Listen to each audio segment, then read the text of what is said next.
귀한 환대를 해주셔서 감사를 드립니다. 과연 재직 세미나를 제가 할 수 있을까? 목사님 부탁을 할 때에 정중하게 거절을 했는데 계속해서 부탁을 하시더라고요. 그러면 목사는 설교를 거부할 수 없으니까 설교를 부탁을 하시라고. 그러면 설교를 해주세요. 그래서 알겠습니다. 대답을 작년에 했습니다. 연말쯤에. 근데 날이 다가올수록 밥을 먹을 수가 없을 정도로 부담스럽더라고요. 근데 밥은 잘 먹긴 먹었습니다. 어쨌든 그렇게 부담스러웠어요. 그래서 오늘이 빨리 지나갔으면 좋겠다, 뭐 그런 생각을 하면서 왔습니다. 우리 함께 인사 나누시겠습니다. 옆 사람하고요, 앞뒤 사람하고. 하나님이 사랑하십니다. 당신은 주님의 교회에 좋은 사람입니다. 좋은 일꾼입니다. 그 말을 배반하지 마시기를 주의 이름으로 축복을 드립니다. 저희 교회에서는 제가 늘 말씀 전하기 전에 하나님 사랑하십니다 라고 하는 인사를 함께 나누고 그 사랑을 말씀 속에서 함께 받기를 소망하면서 또 설교를 시작하기도 합니다. 부족한 제가 하나님의 말씀을 전하니까 제가 은혜 줄 수 있는 건 아니고요, 목사님 계속해서 은혜 받게 해달라고 얘기를 하는데 제가 줄 수 있는 건 아니고요, 하나님께서 주님의 교회를 사랑하시기에 부족한 제 입술을 통하여서 하나님이 또 필요한 은혜들을 주시지 않을까, 그렇게 생각하고 기도하고 또 기대하는 마음으로 말씀을 전하기 원합니다. 성경에는 공개적으로 교회 일꾼을 세우는 장면이 두 군데 등장을 합니다. 재밌는 것은 하나는 구약에 있고 다른 하나는 신약에 기록되어져 있습니다. 구약에는 출애굽기 18장에 그 내용이 상세하게 기록되어져 있고요, 신약은 오늘 목사님이 읽어준 사도행전 6장에 그 내용이 잘 기록되어져 있습니다. 성경이 기록하여 전하는 선민 이스라엘의 이 역사는 하나님께서 갈대아 우리에 살고 있는 아브라함을 지명하여 당신의 백성으로 부르시는 그 사건에서부터 시작되어지지요. 성경을 조금만 관심 있게 보시는 분은 그 이유를 잘 알 겁니다. 아브라함으로부터 시작된 이런 선민의 이스라엘의 역사는 하나님의 특별하신 섭리 가운데에 야곱을 중심으로 한 그 민족이 애굽에서의 생활로 이어지게 됩니다. 그 역사의 현장에서 하나님께서는 요셉을 통하여 세상을 구원하시는 하나님의 특별하신 은혜와 섭리하심의 역사를 보여주지요. 그로 인하여서 이스라엘 백성들의 애굽에서의 삶은 그리 불편하지 않았을 것입니다. 정말 편안하고 좋은 환대를 받으면서 자신들이 하고 싶은 것을 마음껏 하는 자유로운 삶을 고센 땅에서 그렇게 영위해 갔을 것입니다. 그러나 애굽에 있어서 요셉을 알지 못하는 새로운 왕의 등장은 선민 이스라엘로 하여금 고난을 예고하게 됩니다. 결국 이스라엘은 노예의 삶을 살아야만 하였고, 자신들의 눈앞에서 사내 아이로 태어난 자기의 자식들이 죽음을 당하는 고통과 함께 힘겹고 무거운 노역을 강요당하는 노예의 삶을 살게 되어지지요. 그렇게 이스라엘 백성들은 비참한 삶을 살게 되어지고 그 고통을 하나님 앞에 고스란히 호소를 합니다. 하나님께서는 이스라엘 백성들의 그 고통의 소리를 들으시고 모세를 통하여서 이스라엘을 애굽에서 건져내는 출애굽의 대역사를 진행해 가십니다. 그렇게 이스라엘이 애굽에서 나오는 그날은 이스라엘에게 있어서 새로운 시작, 새로운 역사의 출발이 되어졌습니다. 그들의 삶은 완전히 이전과는 다른 복된 삶을 시작하게 되지요. 그래서 성경은 그때의 그 사건을 기록하면서 이렇게 얘기합니다. 이달로 너희에게 달의 시작 곧 해의 첫 달이 되게 하라, 그렇게 말씀합니다. 그러면서 그날의 특별한 징표로 양을 잡게 하셨고, 그 양의 고기를 식구의 수대로 크기를 준하여서 잡게 하였고, 모자라면 다른 사람을 동원하여서 같이 나누어서 먹게 하시면서 또 하나의 말씀하신 것은 그 잡은 양의 피를 집 문의 좌우설주와 임방에 피를 바르라, 그렇게 얘기합니다. 이유는 그날 밤에 하나님의 죽음의 사자가 애굽 전역을 휩쓸고 갈 것인데 다른 것 보지 아니하고 그 문에 피가 있는가 하면 장자의 죽음이 넘어가는 6월절의 큰 은혜의 역사가 진행되어지지요. 그것이 이스라엘 선민 이스라엘 역사의 시작이 되어지고 은혜의 시작이 되어집니다. 그날로부터 선민 이스라엘은 새로운 인생을 경험하며 살아가게 되어지지요. 하나님의 특별하신 은혜와 은총을 눈으로 목격할 뿐만 아니라 몸으로 경험하는 삶을 살아가게 됩니다. 그 크고 놀라운 은혜는 홍해를 통하여서 이스라엘의 모든 백성들은 홍해를 육지같이 건너는 은혜를 경험합니다. 여러분 한번 그림을 한번 그려보시기 바랍니다. 홍해가 넘칠 정도로 물이 가득 차 있는데 그 물이 좌우의 벽을 이루고 나는 그 강을 육지같이 건너고 있다라고 할 때에 여러분의 기분은 어떨까요? 하나님이 나를 지켜주시는 그 은혜. 그런데 하나님의 신호하심에 따라 가지고 그 물이 그냥 합쳐져 버리고 맙니다. 이스라엘을 쫓아오던 애굽의 모든 병사는 그 물에 죽임을 당하지요. 그 현장을 이스라엘 백성들은 목격합니다. 그리고 날마다 구름기둥과 불기둥으로 험난한 사막을 안전하게 행진하게 하시는 하나님의 은혜를 이스라엘 백성들은 경험하며 살아가지요. 또한 반석에서 물을 내시면서 그 광야길에 가는 이스라엘 백성의 갈증을 기가를 하나님이 기가 막히게 해결해 주시죠. 이런 하나님의 은혜와 사랑이 이스라엘을 향하여 공급되어집니다. 뿐만 아니라 만나와 메추라기를 통하여서 그들이 농사지도 아니하고 그물을 던져서 고기를 잡지 아니하고 낚시하여 고기를 잡지 아니했음에도 불구하고 만나를 먹게 하시고 메추라기를 먹게 하시면서 그들은 광야를 배고프지 아니하게 건너가게 되어집니다. 이런 하나님의 사랑과 긍휼하심의 은혜와 복을 누리면서 이스라엘 백성들이 애굽에서 나오게 되어지고 광야길을 그렇게 진행해 가게 됩니다. 홍해를 그렇게 건넜고 신광야를 지나서 이제 이 이스라엘 백성들이 르비딤이라고 하는 광야에 이르게 되어집니다. 그때에 아말렉이 이스라엘의 후미를 공격하게 되지요. 그때 하나님께서 또 이스라엘을 그 아말렉을 완전히 물리치게 하시고 대성을 거두게 하십니다. 그리고 난 뒤에 그들이 이 르비딤 광야에 장막을 치고 있을 때에 모세의 장인 이드로가 모세를 이 이스라엘 백성들을 방문하게 되어지고 그때에 그 이스라엘 백성들 그 모습 속에서 기이한 장면을 목격하게 되어집니다. 그 장면은 다른 게 아니고 모세는 자리를 잡고 앉아 있고 백성들은 길게 도열에 늘어서 있는 모습이었습니다. 이유가 무엇입니까? 백성들 간에 서로 문제들이 생기고 또 시비거리가 생겼을 때에 그 모든 문제들을 갖고 모세에게 나와서 이걸 판단해 달라고 하는 재판을 요청하는 일입니다. 모세 혼자서 그것을 다 감당해야 되니까 얼마나 시간이 많이 걸리겠습니까? 일찍 온 사람, 늦게 온 사람 하루 종일 기다리고 그때 앞에서 앉지도 서지도 못하면서 그 엄청나게 기다립니다. 그 모습을 가만히 바라보던 이드로가 이렇게 얘기합니다. 이제 내 말을 들어라.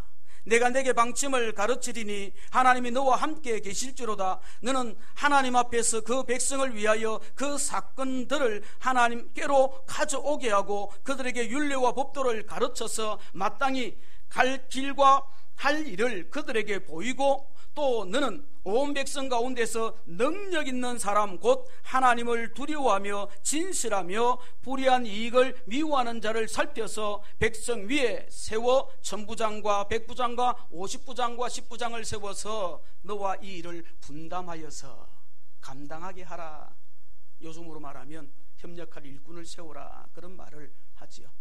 이 말을 하기 전에 이드로는 모세를 향하여 그렇게 얘기합니다. 너의 행사가, 여러분 뭐라고 했는지 혹시 아시는 분 있습니까? 너의 행사가 악하다, 그렇게 얘기합니다. 모세가 뭘 잘못했습니까? 백성들을 위하여서 자기도 하루 종일 말해야 됩니다. 입에서 단내가 날 정도로 들어야 되고 또 그것을 판단해서 시시비 귀를 잘 가려서 말을 해줘야 됩니다. 얼마나 모세도 수고합니까? 그런데 이드로가 말하기를 너의 행사가 악하다. 어쩌면 너 참 미련하다. 너 참 바보스럽다. 너 참 고집스럽고 너 참 욕심스럽다. 왜 너 혼자 다 하려고 하느냐? 왜 너 혼자만 하나님의 일꾼인 줄로 자처하느냐? 좀 분담해라. 하나님 앞에 신실하게 일을 감당할 수 있는 협력자를 모아가지고 너도 수고를 들고 백성들도 수고를 들고 이 에너지 낭비하는 일을 좀 멈추었으면 좋겠다. 그렇게 50부장과 10부장, 전부장과 100부장과 50부장과 10부장을 세우라 그렇게 얘기하지요. 그렇게 약속의 땅 가나안을 향한 선민 이스라엘은 모세와 합력하여 일을 이루어가야 하는 일꾼들을 세웠습니다. 모세에게 주어진 그 일들을 돕고 협력하는 일꾼들을 세운 거죠. 하나님의 선하신 뜻을 순종하는 그 일에 함께할, 협력해서 선을 이루어가야 할 일꾼을 그렇게 세운 것입니다. 초대교회에서 처음 7집사가 세워지는 배경 또한 마찬가지입니다. 초대교회는 교회가 해야 할 일들이 무엇인지를 너무나 잘 알았습니다. 그 일을 잘 감당함에 있어서 초대교회는 최선을 다했겠지요. 이는 예수만이 우리의 구원이 되신다라는 진리를 가르치는 것과 그 진리의 복음을 세상에게 전하는 것이 교회 존재 이유고 목적인 것을 알았습니다. 예수가 그리스도라고 하는 사실을 드러내고 나타내는 것이 교회 존재 이유고 여러분이 살아가는 이유이죠. 그 복음을 나타내고 전하는 것이 우리 삶의 이유와 목적이 되어야 됩니다. 내가 잘 먹고 잘 사는 것이 아니라, 아파트 평수 넓히는 것이 내 삶의 이유와 목적이 아니라, 내 아이가 대학을 가고 좋은 자리에 들어가고 그것이 이유와 목적이 아니라 하나님의 뜻을 이루는데 그것이 도구로 쓰이기 위해서 필요한 것뿐이다라고 하는 사실. 초대교회는 그렇게 살았습니다. 그렇게 진리를 가르치는 일과 복음을 전하는 일에 충실한 초대교회가 부흥하고 성장하는 것은 지극히 당연한 것이요 자연스러운 현상 아니겠습니까? 이는 참으로 복된 일이고 즐겁고 행복한 일일 것입니다. 그리고 기쁘고 또 기뻐할 수밖에 없는 일입니다. 그런데 이런 즐거움과 기쁨, 행복한 일들 뒤에 어두운 그림자가 드리워지고 갈등의 악한 싹이 자라고 있었습니다. 이러한 악한 기운은 성도들로 하여금 서로 불편한 일들을 조장하고 있죠. 결국 초대 교회 성도들은 서로 구제하는 문제로 인하여서 불편한 마음을 토로하기 시작합니다. 불평과 원망의 싹을 키워서 결국 교회의 다툼과 분쟁을 몰고 오고 있습니다. 사도들은 이러한 사실을 잘 간파하고 그 문제를 해결하는 방법을 결국 제시하게 되지요.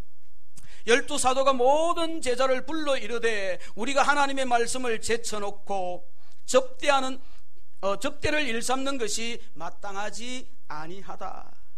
형제들아, 너희 가운데 성령과 지혜가 충만하여 칭찬받는 사람 7을 택하라. 우리가 이 일을 그들에게 맡기고 우리는 오로지 기도하는 일과 말씀을 전하는 일에 전념하기를 원한다. 사도들은 교회가 지금 안고 있는 여러 가지 갈등의 구조를 해결할 수 있는 방법을 일꾼을 세워서 서로를 살피게 하는 것으로 잘 해결해 가기를 원했습니다. 구약의 사건도 그러하고 신약의 사건에서도 보여주듯이 하나님은 언제나 사람을 통하여 일하십니다. 사람을 세워 그 사람을 통하여 하나님의 뜻을 실행해 나가기를 기뻐하십니다. 하나님이 그냥 하늘에서 뭘 툭 떨어뜨려서 일하는 것을 하나님은 결코 기뻐하지 아니합니다. 때로는 그렇게 역사하기도 하지만 거의 대부분의 99%는 하나님이 당신이 기뻐하는 사람을 들어서 그 사람을 통하여서 혹 그가 부족하더라도 혹 그가 실수할 수 있다 할지라도 그 사람을 통하여서 하나님은 때로는 기다려가면서 끝끝내 요나가 하나님의 복음 앞에 신실하게 설 수밖에 없도록 만들어 가시는 것이 하나님이 일하시는 방식이요 방법이죠. 그리고 사람들은 하나님께서 지명하여 세우지 아니하시고 선민 이스라엘을 통하여 믿음의 사람을 통하여 선별하여 세우게 하셨다. 하나님은 사람을 통하여 일하시는데 그 사람을 세우는 일에 있어서도 모세를 세울 때나 특별한 어떤 사람을 세울 때 하나님이 지명하여 부르시기도 하지만 많은 경우에 그들을 통하여 또 합력하여 선할 일꾼을 세워가는 그 일에는 우리가 하나님의 은혜를 받은 공동체가 사람을 세울 수 있도록 하나님이 허락하셨다라는 거지요. 그들을 통하여 좋은 사람, 좋은 일꾼을 잘 선별하여 세워서 하나님의 일이 되어지도록 해 가신다라는 것입니다. 그렇게 세움을 받은 교회의 일꾼들은 한 개인과 자신의 욕심을 위하여 일하는 사람이 결코 되어서는 안 되겠죠. 철저히 하나님 나라를 위해 일하는 사람이 되어야 할 것이고, 예수 그리스도의 피로 값주고 사신 교회를 위하여 일하는 사람이, 교회를 유익되게 하는 사람이 되어야 할 것입니다. 그렇다면 오늘 우리는 하나님 앞에서 어떤 사람이 되어야 하겠습니까? 나와 여러분 하나님 앞에서 어떤 사람이 되어야 할까 하는 것입니다. 우리는 어떤 사람을 하나님의 일꾼, 교회의 일꾼으로 세워야 할 것이냐 하는 것입니다. 나는 어떤 사람이 되어야 하고, 나는 어떤 사람을 교회의 일꾼으로 세우는 것이 좋을까 하는 거죠. 그리고 이미 하나님의 일꾼으로 수고를 아끼지 않는 사람들이라고 하면, 교회의 직분자들이라고 하면, 이 말씀을 통하여 우리가 받아야 할 것이 무엇인지를 고민하기를 원합니다. 내가 지금 잘하고 있는 것은 무엇이고, 내가 지금 이 말씀에 좀 부족한 것은 무엇인가 하는 부분을 찾아서, 잘하는 것은 더 잘하기를 원하고요, 부족한 것은 채워가는, 하나님의 은혜를 강구하면서 채워가는, 그래서 여러분이 좋은 사람이 되기를 원하고, 여러분이 좋은 일꾼이 되어져서 주님의 교회가 이 지역에서 복음으로, 그리스도의 사랑으로 아름다운 공동체로 소문나기를 주의 이름으로 축복합니다. 3절 말씀은 이렇게 우리에게 말씀합니다. 형제들아, 너희 가운데서 성령과 지혜가 충만하여 칭찬 듣는 사람 7을 택하라. 너희 가운데서, 형제들아, 너희 가운데서 성령과 지혜가 충만한 사람을 택하라, 그렇게 말합니다. 이스라엘 백성들이 애굽에서 나올 때에 순수한 선민 이스라엘 백성들만이 나온 것이 결코 아닙니다. 그들 가운데는, 출애굽할 때의 이스라엘 백성들 가운데는 그들 가운데에 섞여 사는 무리, 잡족들이 함께 섞여 있었습니다. 이는 가나안을 향한 이스라엘의 여정이 순탄치 않을 수 있겠다라고 하는 생각을 가지게 합니다. 한 가족의 생각도 다 다른데, 그렇잖아요? 한 피바다 한 몸 된 한 형제 자매들도 생각이 다 다르잖아요, 그렇죠? 우리 집에도 시집간 딸이 있고 이제 아직 결혼 안 한 2 아들이 있는데 성격이 판이하게 다르거든요. 2 아들이 굉장히 성격이 다르더라고요.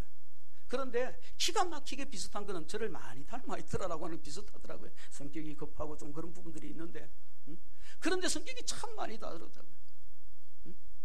같은 엄마 같은 아빠 안에서 자라는데 그렇더라는 거죠. 그런데 잡족입니다. 생각이 다르고 살아온 문화들도 다를 수도 있고, 살아가는 방식도 다를 수도 있고, 그런 사람이 섞여서 살아간다. 그러면 말이 많을 수밖에 없다 하는 것은 그냥 보여지지 않겠습니까? 그들이 가나안을 향하여 가는 여정이 결코 쉽지 않을 것 같습니다. 이런 맥락에서 생각해 보면 서로가 서로에게 좋은 사람이 되고 좋은 일꾼이 되는 것 역시 결코 쉽지 않을 것입니다. 그래서 섞여 사는 무리 가운데 좋은 사람을 찾고 좋은 일꾼을 찾는 것이 쉽지 아니하고, 서로가 서로에게 좋은 사람이 되어지는 것 역시도 쉽지 않을 것 같습니다. 어쩌면 인간의 생각과 인간의 능력으로는 좋은 사람을 선별하고 좋은 사람을 택한다라고 하는 것은 불가능해 보인 듯합니다. 그래서 여러분, 좋은 사람 되기를 포기해야 되고 좋은 사람 세우는 것을 포기해야 하겠습니까? 그렇지는 않죠.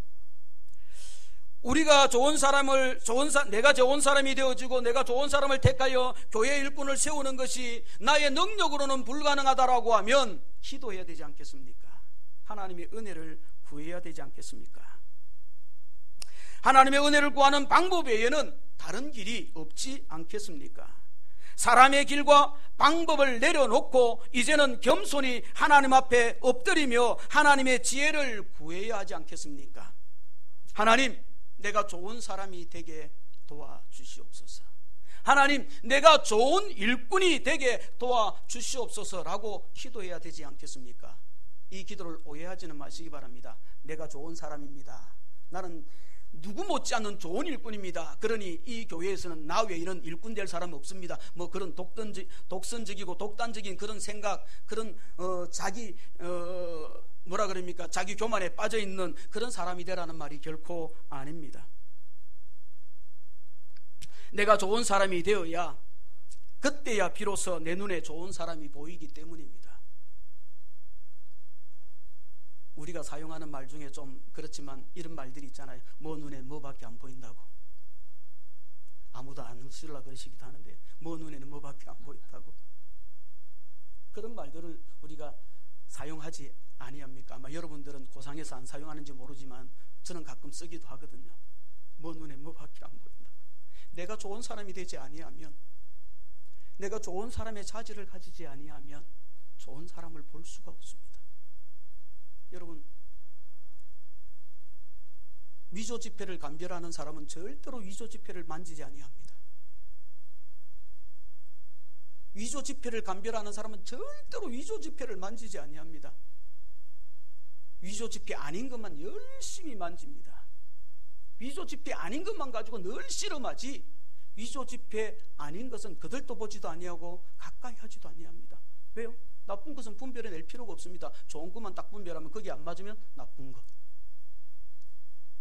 좋은 사람 눈에 좋은 사람이 보이기에 여러분이 먼저 좋은 사람, 주님의 교회 한 사람 한 사람이 먼저 좋은 사람이 되어야 하지 않겠습니까? 좋은 일꾼이 되어야 하지 않겠습니까?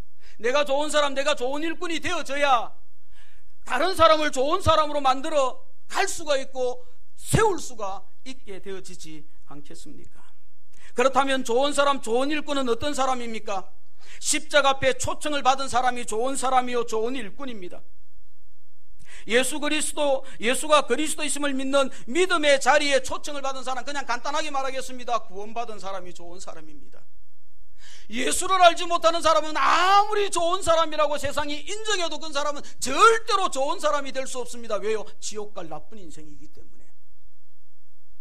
예수를 나의 구주로 믿고 믿음의 삶을 살아가는 사람은 그 속에 아직 여전히 악이 있고, 그 속에 아직 여전히 더러움이 있고, 그 속에 아직 여전히 실수와 부족함이 가득할지라도 그 사람은 좋은 사람입니다. 왜요? 그 사람의 그 더럽고 추악한 것을 주님이 말도 꺼내지 못하게, 그건 내가 다 감당했다. 어디서요? 십자가에서. 그래서 사람들 앞에 부끄럼 당하지 않게 하시겠다라고 말씀하시기 때문에 여러분, 좋은 사람은 믿음의 사람 외에는 좋은 사람이 없습니다. 예수께 붙들린 사람 외에는 좋은 사람이 없습니다. 여러분이 좋은 사람이 되기를 원합니까? 그렇다라고 하면 철저히 십자가 앞에 무릎을 꿇기를 원하고 예수 구원의 은혜 앞에 여러분의 심령이 열려지기를 원합니다. 주님이 여러분을 주장하는 사람이 되어야 그 사람이 좋은 사람이 된다라는 거죠. 그러므로 주님의 제자들은 교회의 일꾼을 세우는 일을 공포하는 자리에서 형제들아 너희 가운데서 일꾼을 택하라 라고 그렇게 말합니다.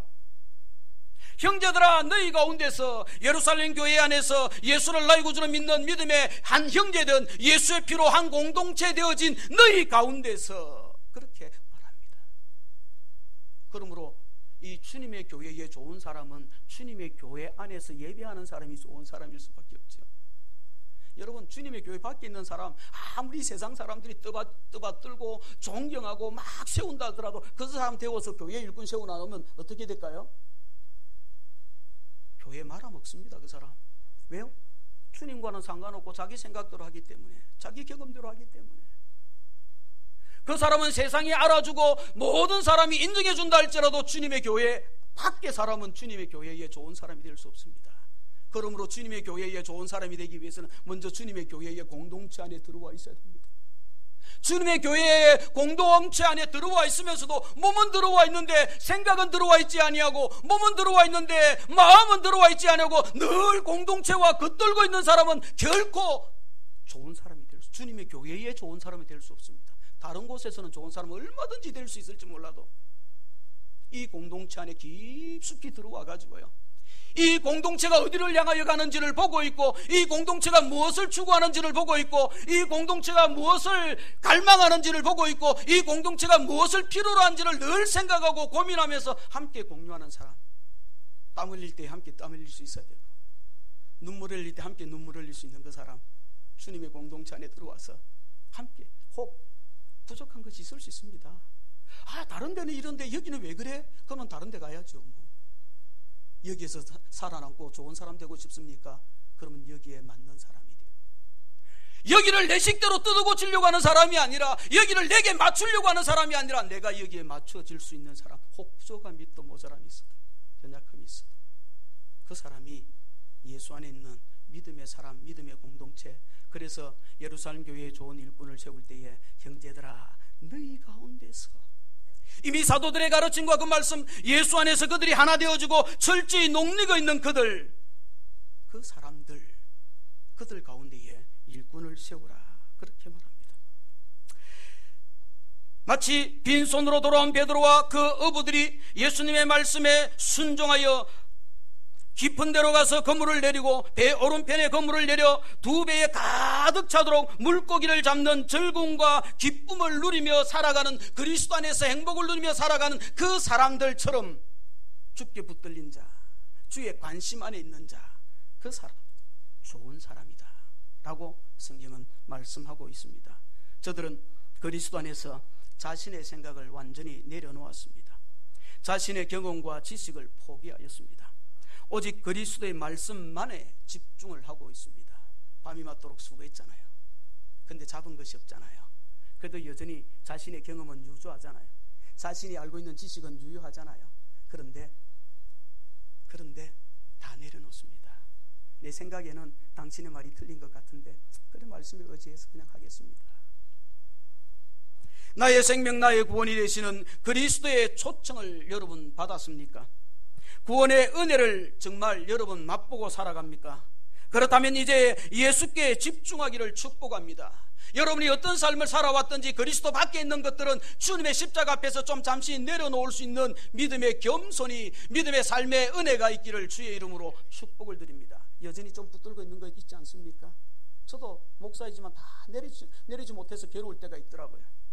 내려놓은 것 같은데 어느 순간에는 그것이 내 뒷덜미를 붙들고 있고 그냥 버팅기게 하고 있고 막 그런 씨름하고 있을 때가 있더라고요. 완전히 내려놓을 수 있어야 됩니다.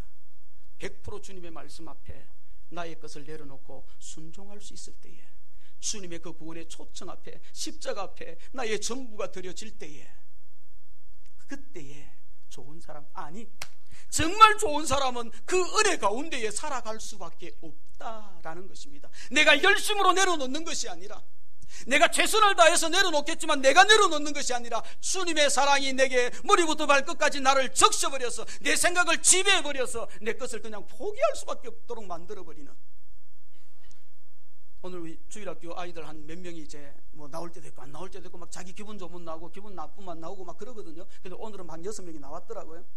이 아이들하고 말씀을 나누면서 너희가 나를 사랑한 즉 내가 너희를 건지시리라, 그 말씀을 가지고 함께 나누면서 너희들이 주님 하나님 사랑했냐? 사랑한 적이 없대요. 그럼 너희들은 하나님이 너희들 안 건져주겠네? 그러니까 가만히 있더라고요. 하나님께서 앞에 것을 생략했어. 너희가 하나님을 사랑한 것이 아니고 하나님의 사랑이 끊임없이 너희를 향하여 공급되니까 그 사랑이 너희를 주장해가지고 그 사랑이 너희 머리에서부터 발끝까지 젖어서 너희는 하나님을 사랑할 수밖에 없는 자가 되어졌고, 하나님은 그 사랑을 또 받아서 너희를 구원해 주시고 건져주시고 너희의 위기에서 건져주시는 거야. 사랑하는 성도 여러분, 이 비결을 알기를 주의 이름으로 축복합니다. 착각하지 마시기 바랍니다. 여러분이 잘나면 얼마나 잘났겠어요? 여러분이 열심을 다하고 최선을 다하면 얼마나 최선을 다하겠어요? 여러분이 사랑하는 것이 하나님이 여러분을 사랑하는 것과 비교하면 잽이나 되겠습니까? 여러분이 주님을 사랑하는 것, 그 수고조차도 하나님의 사랑이 여러분의 심령 속에 녹아 있으니 그 사랑으로 감당하는 것임을 믿고, 주님의 초청 가운데 날마다 여러분의 심령이 열려져서 여러분 자신이 구원의 은혜와 감격 속에서 좋은 사람, 좋은 일꾼이 되어지기를 주의 이름으로 축복을 드립니다. 5절은 또 이렇게 말씀하지요. 온 무리가 이 말을 기뻐하여 믿음과 성령이 충만한 사람 스데반과 또 빌립과 브루고로와 니가노르와 디몬과 바메나와 유대교에 입교한 안디옥 사람 니골라를 택하였다, 그렇게 말씀하는 것을 봅니다.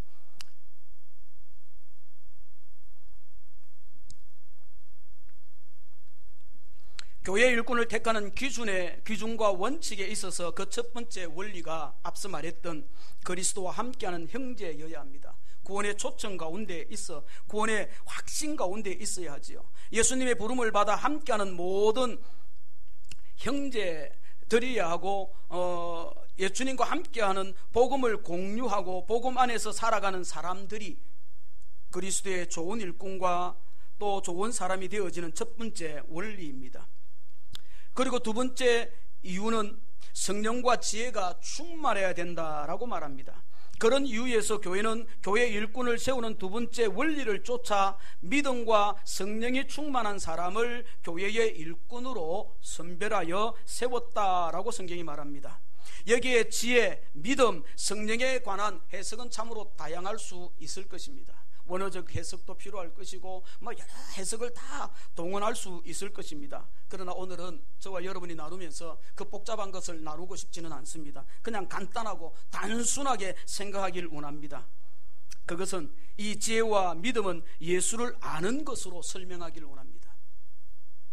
지혜가 무엇이고 믿음이 무엇입니까? 예수가 누구인지 아는 것, 거기에 필요한 것 아니겠습니까?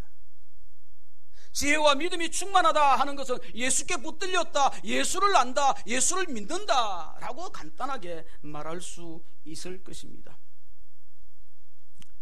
그리고 성령에 대한 부분들은 성령의 임재하심은 그 믿음에서 흔들리지 아니하고 살아가게 하시는 하나님의 은혜로 설명하고 싶습니다.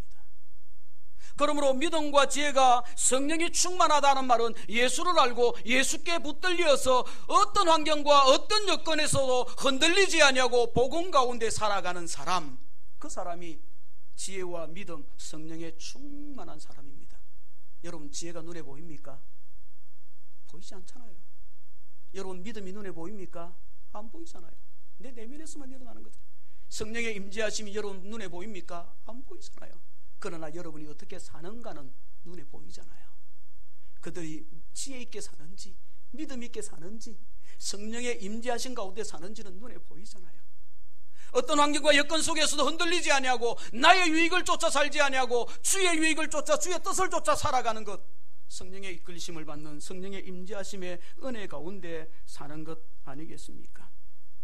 이런 성령의 은혜는 내가 능력 가운데 취한 것이 아니고 하나님께서 은혜로 주셨고 값없이 주신 선물과 같은 것이기에 우리의 소유가 아니고 하나님의 은혜의 산물이다 라고도 말할 수 있을 것입니다. 예수님의 주변에는 언제나 많은 사람들이 있었죠. 그 무리들을 크게 두 분류로 나눈다라고 하면 이렇게 나눌 수 있을 것입니다. 자신의 유익을 따라 예수를 쫓는 무리들과 예수께 이끌려 그 예수를 따를 수밖에 없는 무리라고 나눌 수 있을 것입니다. 많은 사람이 예수를 따르는데 내 유빌리를 쫓아서 예수를 탁 따라가는 사람, 그 사람은 환경을 보는 사람이고 그 사람은 내게 뭔가 얻어먹을 것이 있는가 하는 것을 보고 따라가는 사람이고, 그런데 또 한 무리는 숫자가 어떻게 나누어지는지는 모르겠습니다. 한쪽은 한 명이고 한쪽은 나머지 일 수도 있을 것이고 반반일 수도 있을 것이고 그 프로테이저는 알 수 없지만 어쨌든 분명히 그렇게 나누어질 것입니다. 한 무리는 어떤 무리입니까? 내 생각과 내 의도와 다르게, 내 마음과 내 관심과 다르게 뭔가 이끌린다라는 거죠. 이끌릴 수밖에 없다라는 거죠. 고개는 쫙 흔들고 있는데 몸은 따라가고 있는, 이해할 수 없는. 여러분, 신앙생활에 오면서 그런 하나님의 은혜를 경험해 본 적은 없습니까? 이것이 진정 하나님이 나를 사랑하신 은혜의 모습일 것입니다. 상황이 어떠하든지 형편이 어떠하든지 상관이 없이 예수만을 바라보고 그 예수로부터 오는 그 사랑에 이끌려 함께하는 사람, 이러한 사람들은 성령의 임재하심의 은혜로 살아가는 사람 아니겠습니까? 하나님의 나라와 교회를 위해 수고할 준비가 되어진 좋은 사람, 좋은 일꾼 아니겠습니까? 전자와 같이 자신의 유빌릭을 쫓는 사람들은 밀물과 같이 예수님께 몰려들었다가도 어느 때는 썰물과 같이 흔적도 없이 사라져버리고 맙니다.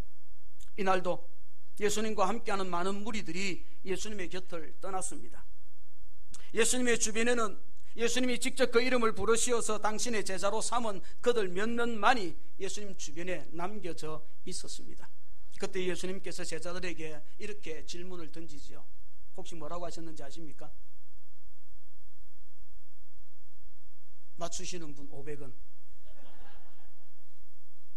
뭐라고 했습니까? 너희도 가려느냐? 너희도 가려느냐? 다 떠났다. 너희도 가려면 한번 가봐라 이 말입니다. 너희들도 가봐라 이 말입니다. 갈 수 있는지. 왜요? 왜 못 갑니까? 주님의 사랑에 체포당해버렸으니까 갈 수가 없습니다. 주님의 사랑이 그 인격을 딱 붙들고 있으니까 갈 수가 없습니다. 내 인격이, 내 생각이 주께 꽂혀서 내가 주를 붙들었었기 때문에 못 가는 것이 아니라 주님이 그들을 붙들고 있었기 때문에 못 가는 겁니다. 여러분 바로 알아야 됩니다. 그래서 베드로가 뭐라 그러죠? 영생의 말씀이 여기 계심에 내가 네게로 가오리까? 주는 그리스도시요 살아계신 하나님의 아들입니다라고 고백할 때에 예수께서 그 베드로에게 뭐라고 얘기합니까? 바요나 시몬아 네가 복이 있다. 이를 내게 알게 하시는 네 혈육도 아니고 네 지식도 아니고 네 경험도 아니고 하늘에 계신 내 아버지다. 이 맥락에서 영생의 말씀이 여기 계시면 내가 네게로 가오리까라고 하는 이 베드로의 고백 역시 누가 가르쳐 준 겁니까? 하나님이 가르쳐 준 겁니다. 베드로의 지식의 산물이 아닙니다. 베드로의 경험의 산물이 아닙니다. 하나님의 말씀이 그 순간에 그를 딱 붙들어서 그 입을 통하여 우리가 예수를 떠날 수 없는 이유가 환경이 아니고 여건이 아니고 그분이 메시아라고 하는 사실, 진리, 그분이 생명이라고 하는 사실, 그 은혜의 진리가 성령을 통하여 나를 관통하고 있고 나를 붙들고 있기 때문에 나는 주님을 떠날 수 없다. 여러분이 그런 사람 되기를 주의 이름으로 축복합니다.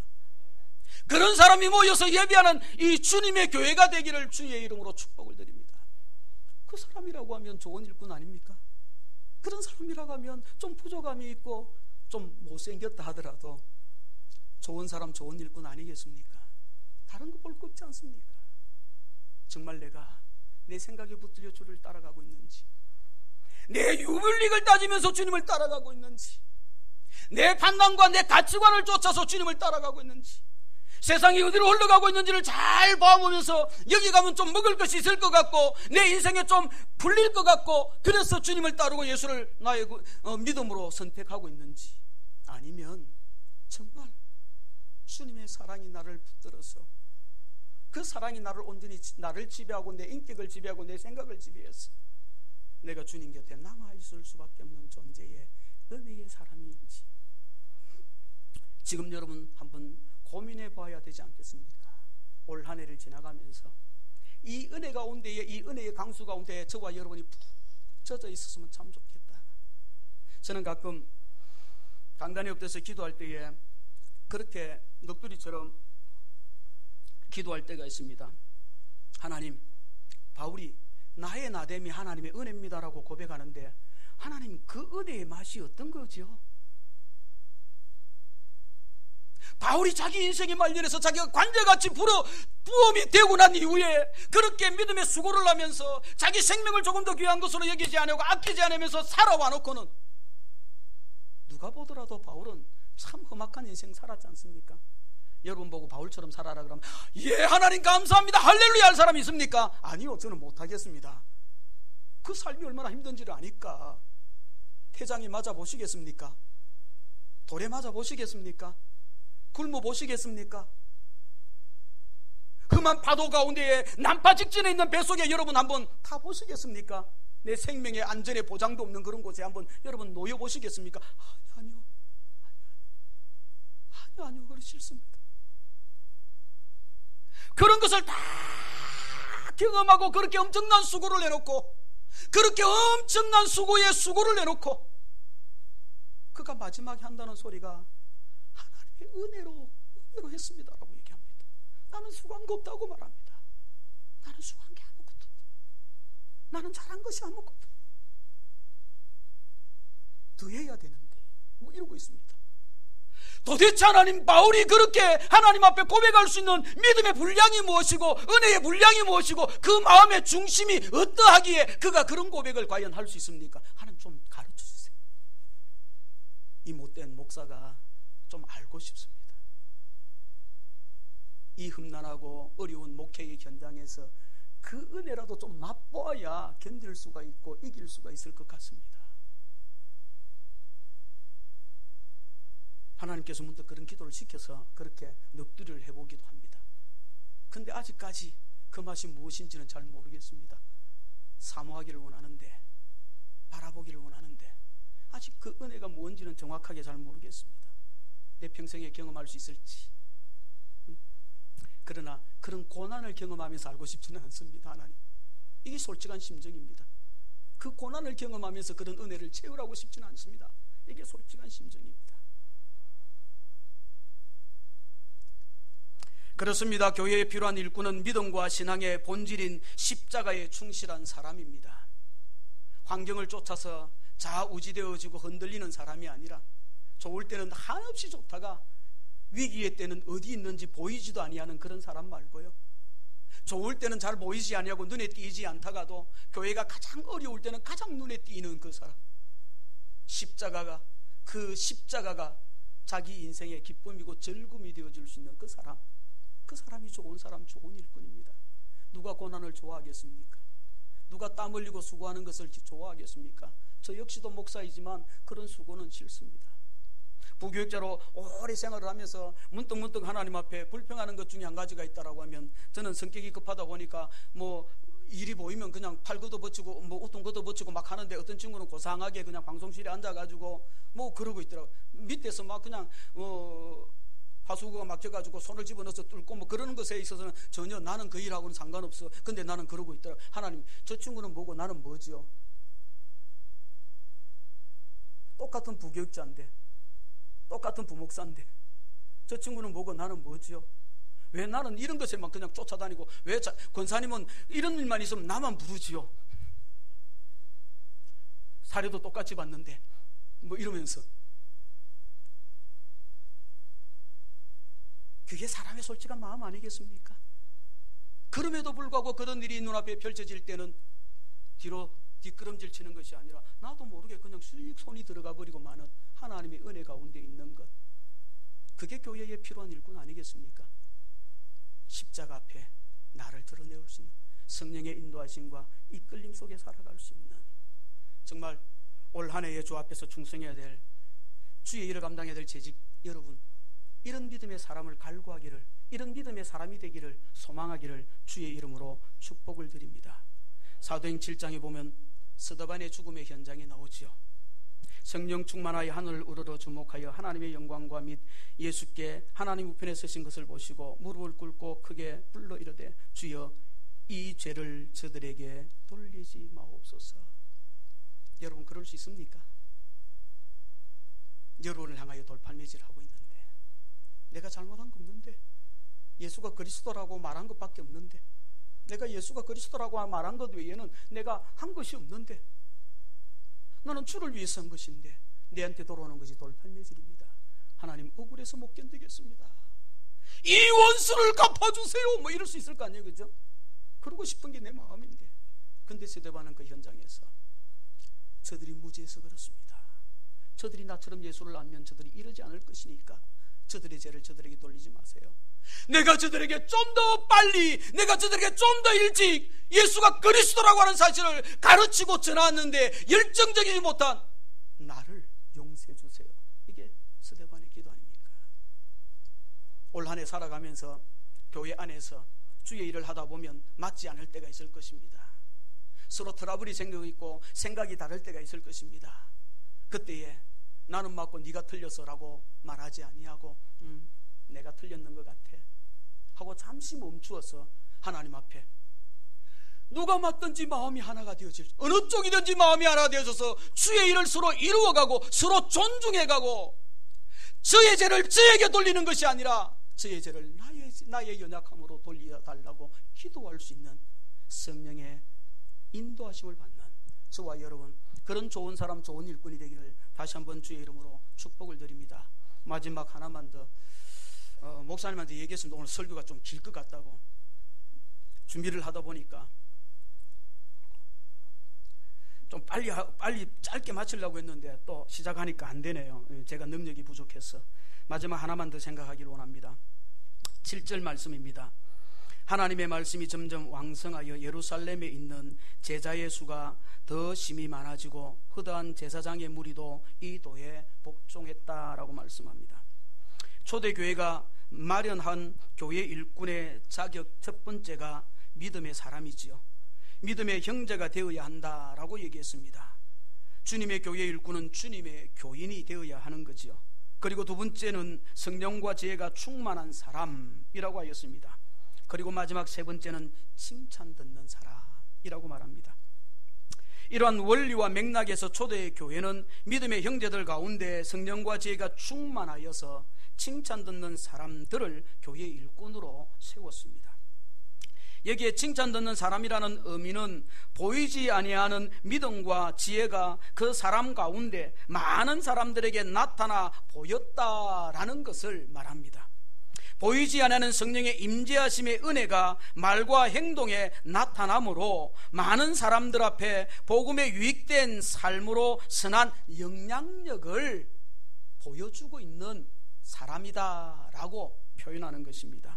그 결과 하나님의 말씀이 점점 왕성해졌다라고 얘기합니다. 이는 교회가 말씀의 터 위에 든든히 세워져 가고 있음을 말합니다. 교회가 하나님의 말씀을 받고 성령의 임재하심과 은혜 가운데에 사람들마다 그런 아름다운 선한 영향을 여기서 나타내고 저기서 나타내고 말씀대로 살아가는 모습이 결과로 다 자꾸 나타나니까 구역에서도 나타나고 또 주일학교에서도 또 SFC에서도 청장년부에서도 나타나고 집에서도 나타나고 제사에서도 나타나니까 교회가 말씀으로 점점 부흥되어지고 일어나는 거지요. 교회가 그렇게 말씀 가운데 든든히 세워져 갈 때에 힘이 있고 능력이 있습니다. 갈등과 분열의 마음이 화합과 사랑의 마음으로 채워지고 갈등이 해소되어졌다라고, 이 위에 그 구제로 인하여서 갈등이 일어난 것에 대해서는 조용해지고 잠잠해지고 있는 것을 봅니다. 서로 시기하고 미워하면서 원망하는 마음에서 서로 용서하고 용납하는 사람으로 그리스도의 사랑을 드러내고 그 사랑으로 연합을 이루고 서로 배려하는 아름다운 공동체가 이루어졌음을 보여주는 것입니다. 이러한 일들은 예루살렘 교회 안에서 일어난 아름다운 변화입니다. 이 주님의 교회 안에서 일어나는 아름다운 변화, 하나님의 말씀이 점점 힘을 얻고 능력을 덧입는 그런 변화입니다. 그것은 결국 교회 안에서만 일어나지 아니하고 바깥으로 흘러갈 수밖에 없습니다. 가장 먼저는 가정으로 흘러갈 것이고, 그 다음에는 직장으로 흘러갈 것이고, 그 다음으로 내 주변의 가장 가까운 지인들을 향하여 흘러갈 수밖에 없습니다. 숨길 수가 없습니다. 내 속에서 일어나는 성령의 선한 역사는 숨길래야 숨길 수가 없습니다. 내 속에서 난 성령의 아름다운 변화는 숨길래야 숨길 수가 없습니다. 거짓은 사라지고 정직이 나를 지배하고 미움과 시기는 사라지고 사랑과 용서와 화합이 내 속에서 일어나니까 숨길 수가 없는 거죠. 그와 함께 예루살렘 교회의 제자의 수가 점점 많아졌다. 그렇게 바깥으로 교회의 아름다움의 선한 영향력이 드러나고 나타나니까 주변 사람들이 저 교회는 다르네, 뭐 있지? 하나님께서 그들의 마음을 움직여서 그 변화를 현장으로 나오게 하시는 역사가 일어나는 것은 지극히 당연한 일일 것입니다. 그와 함께 예루살렘 교회의 제자의 수도 많아지고 교회가 그렇게 성장하고 아름다운 역사가 일어납니다. 이는 교회 밖에서 일어난 변화일 뿐만 아니라 하나님의 말씀이 더 힘있게 일어나고 있음을 보여줍니다. 교회 안에서는 좋은 사람이 교회 밖에서는 별로 좋은 사람으로 인정함을 받지 못하고 있는 오늘의 현실과는 참으로 다른 모습이 아닌가 생각이 되어집니다. 오늘날 교회들이 고민해야 할 숙제이기도 한 것이 교회 안에서는 좋은 사람인데 가정에서는 좋은 사람이 되지 못. 부끄러운 얘기를 하나 할까요? 우리 아들 막내가 저한테, 요즘에는 이제 조금 머리가 커서 그런 얘기 잘 안 하는데, 저한테 도전하면서 늘 하는 얘기 중에 하나가, 저를 꼼짝 못하게 하는 얘기 중에 하나가 그런 겁니다. 아빠, 왜 강대상에서 내려오지 마세요? 강대상에 있을 때는 참 인자한 것 같은데 내려오니까 왜 그래, 폭군 같습니까? 뭐 이런 거겠죠. 정말 나를 사랑하기는 하는 것입니까? 그런 거겠죠. 할 말이 없잖아요. 그때 제가 하는 말은 그런 말입니다. 목사로 보지 말고 애비로 봐주세요. 나도 한 사람의 아버지로 집에서는 그렇게 목사로 불리지 아니하고 그냥 부족함이 많고 연약함이 많고 실수가 많은 한 사람의 아버지이고 싶습니다. 좀 분리해서 봐주세요. 그러나 뒷골이 땡기죠. 하나님, 이 이중적인 어쩔 수 없는 이 인간의 악함을 어찌합니까? 그런데 거기에 변화가 없다라고 하면, 그런데 거기에 자기 죽임이 없다라고 하면 그 가정이 어떻게 되겠습니까? 부자의 관계는 어떻게 되겠습니까? 그 아이가 주를 바라보는 믿음은 어떻게 되겠습니까? 그 아이와 주님과의 관계는 어떻게 되겠습니까? 날마다 방해받지 않겠습니까? 날마다 고민스럽지 않겠습니까? 이건 도대체 뭐지? 이건 도대체 뭐지? 우리 아버지가 교회에서는 장로로서, 또 직분자로서, 또 앞에서 뭘 하는 그런 중요한 일꾼으로서 막 저렇게 입에는 뭐 그러는데 집에 와가지고는 정말 그리스도인다운 모습과 냄새가 없다라고 하면 그 자녀는 믿음의 가치관의 혼돈 속에 고민하고 또 고민하지 않을 수 없지 않겠습니까? 없지 않겠습니까?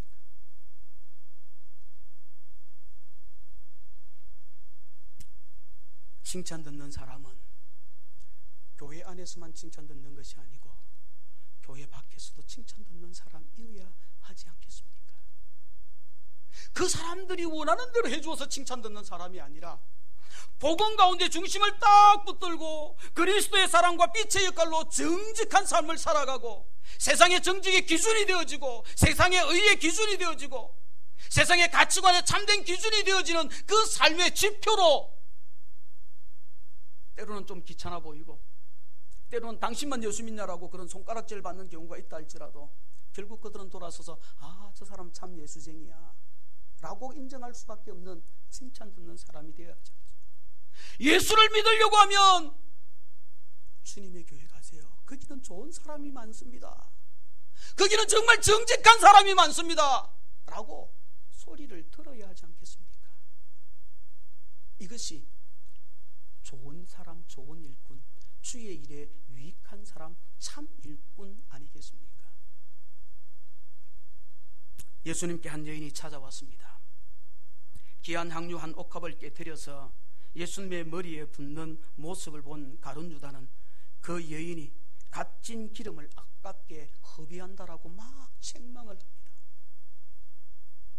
정말 그 한 옥합은 그 여인이 평생에 준비해서 모을 수 있는 그런 거거든요. 엄청난 가치가 있는 옥합이거든요. 근데 그걸 턱 깨트리더만 예수님의 머리부터 쫙 붓습니다. 자기 머리로 예수님의 발도 씻기면서 막 그렇게 합니다. 그 모습을 본 가룟 유다가 좀 나쁘게 말하면 뭐 이랬겠죠. 뭐 이렇게 했겠죠. 그죠? 그러면서 왜 허비하냐고 막 그렇게 하는 거예요. 예수님께서 뭐라고 얘기합니까? 가만두어라. 거기에 또 가룟 유다가 한 가지 더 있습니다. 가난한 자들에게 나누어 줬으면 얼마나 가치 있고 좋겠느냐 이거죠. 예수님께서 뭐라고 얘기합니까? 가난한 자들은 언제나 너희들과 함께 있지만 나는 좀 있으면 십자가에서 너희들을 대신하여 죽을 것이다. 이 여자가 이렇게 한 것은 나를 위한 것이다. 나의 십자가를 위한 것이다. 나의 죽음을 위한 것이다. 나의 대속을 위한 것이다. 가룟 유다가 꿈엔들 알았겠습니까? 그 놀라운 진리의 비밀을 가룟 유다가 알았겠습니까? 사랑하는 성도 여러분, 가룟 유다처럼 모르는 자가 되지 않기를 원합니다. 교회가 진행하는 일, 목사가 큰 뜻을 품고 기도하는 일, 목사가 주님 앞에 받아가지고 교회를 품고 나아가는 거룩한 비전의 그 일을 모르는 자가 되지 않기를 원합니다. 관심 없는 자가 되지 않기를 원합니다. 여러분의 생각과 여러분의 가치관을 거기에 덧붙여가지고 깎아내리지 아니하기를 원합니다. 잡아 끌어내리지 않기를 원합니다. 도와주지는 못할 망정. 교회 일꾼은 교회가 가는 것이 어딘지를 알아야 늘 거기에 관심을 가져야 되고요. 늘 거기에 마음을 갖춰야 되고요. 가룟 유다처럼 모르는 자가 되어서 자기 생각과 자기 가치인 세상의 가치관을 거기에 대입해가지고 교회가 하는 일을, 교회가 가야 할 일을, 주님의 일을 훼손시키지 말아야 합니다. 이게 좋은 일꾼입니다. 좋은 사람입니다. 사랑하는 성도 여러분, 부디 여러분이 올 한 해에 정말 진정으로 좋은 사람 되기를 주의 이름으로 축복합니다. 좋은 일꾼 되기를 주의 이름으로 축복합니다. 좋으신 아버지 하나님 감사합니다.